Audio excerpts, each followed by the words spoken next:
Brothers and sisters of the chapter, this is Spruce and Studs, and you know what it's time for. It is time for more action figure reviews. So this one, we are going to be taking a look at the second Battle Sister, and sadly the last Battle Sister that I actually bought from this first wave, which is the Battle Sister with the bolt gun, bolt pistol, and power sword. And also my last Imagifier review, I promised that I was going to do a side-by-side comparison with a sister battle next to her Space Marine brother, and I completely forgot to actually do it in the end. So I apologize for that, and I will make that wrong a right, and definitely include the size comparison on this video. So let's take a look at the action figure. You know what it's time for, the initial unboxing.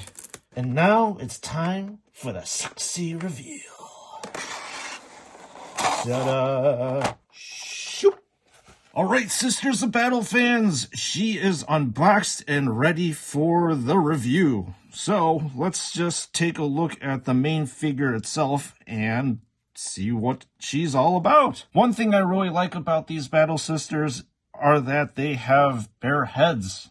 Bare heads are really nice. You can get a lot of character from these action figures. And this one has a very, very grim look on her face. She's definitely determined for battle.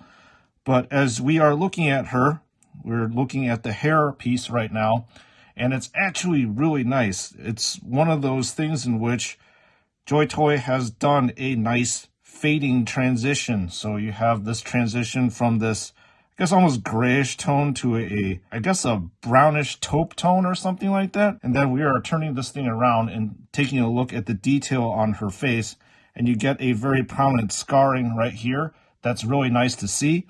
And then it just blows my mind, again, how JoyToy is able to print the eyes on this action figure. So there is a decent amount of detail on the face. I'm pretty impressed with it for something that is so small. Now looking at the Pauldron itself, so if you looked at the Imagifier, it's pretty much the same. Thank you for letting me know that this is called a fleur-de-lis. I appreciate that. Appreciate you all as usual. And flipping over here, we have that same icon over here. That's heavily shaded. And once again, just like the Imagifier, this Battle Sister actually has a bunch of highlights over here on the black armor, especially around the edges. I really, really like edge highlighting, and I hope that JoyToy decides to actually do more edge highlighting with their version 2.0 Space Marines. But I digress. And then looking at the sleeves, it's pretty much the same as the Imagifier. There is really no difference whatsoever. You have a nice heavy shading with the red. Then let's flip around to the front. Pretty much it is the same armor that we're seeing over here, with this silver lining here on the power armor to kind of break up the monotony of the black. So obviously you will notice first and foremost how prominent this power sword is. And the power sword is actually very, very functional. You can actually take it out of its sheath, and voila, you have a wicked looking power sword. I like how this actually looks because it's very tapered at the end, whereas the Space Marine power sword is very thick. This power sword, unlike the Space Marine one, actually has just one singular dark gunmetal color throughout.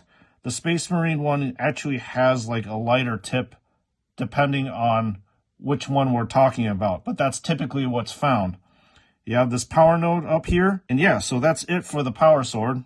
I wanted to take a look at the scabbard, and the scabbard looks absolutely ridiculous because this whole entire sword is almost the length of this Battle Sister. It's painted fairly nicely and is made of a soft material. And as you can see, the belt is also made of a soft material here with a bunch of fleur-de-lises around here. And obviously you have a holster over here with a bolt pistol that is attached to it. No highlights whatsoever. And I think this is probably the equivalent of a rosary symbol, which is actually very interesting. And lots of shading going on here. More shading going on with the beads. And then just taking a look at the loincloth and also the cape. This is actually a very, very dark color compared to the Imagifier. And then as we're progressing on, more fleur-de-lises. A bunch of edge highlighting can be found with the armor. And then obviously with the toes, you get a ton of edge highlighting, which is nice. Now let's just put this Battle Sister down. and take a look at the ton of accessories that come with this thing. First of all, we will look at the helmeted version. So the helmeted version is obviously very, very accurate to the miniatures. There's really no departure whatsoever. So you get to see these lenses here, and then that very, very characteristic dirty white that you find on all JoyToy action figures. And you get to see more edge highlighting here. Now we have a backpack here, more fleur-de-lises, and a bunch of panels. Lots of edge highlighting on the backpack too, so it will further differentiate what's going on with the power armor. And now the Battle Sister actually comes with a variety of hands. So you got this curled hand here, more curled hands, fist, as well as this open hand. I actually swapped out the hands so she can actually dual wield her bolt gun and her bolt pistol, which I think is a very badass look. And speaking of the bolt gun and the bolt pistol, let's just take a look at the bolt gun. So the first thing with the bolt gun is it actually has a removable clip, which is cool. I'm going to remove it for you right now. There you go. And you can just put it in very easily right here. And just like with the Imagifier, this is a very monotoned bolt gun. I would have liked it, again, if the casing up here was black. However, there is a bunch of weathering and highlighting that you find here to actually give this bolt gun more character. And you can actually see that, you know, this bolt gun was definitely well worn and well used in battle. So I do definitely like the look of it, but I think they could probably improve on it. Same thing with the bolt pistol over here. More of this gunmetal color and more of this heavy weathering that you find on all the Space Marine bolt rifles. Now what we're going to do is to arm the Battle Sister. And the first thing we're going to do is to resheath the sword into the scabbard.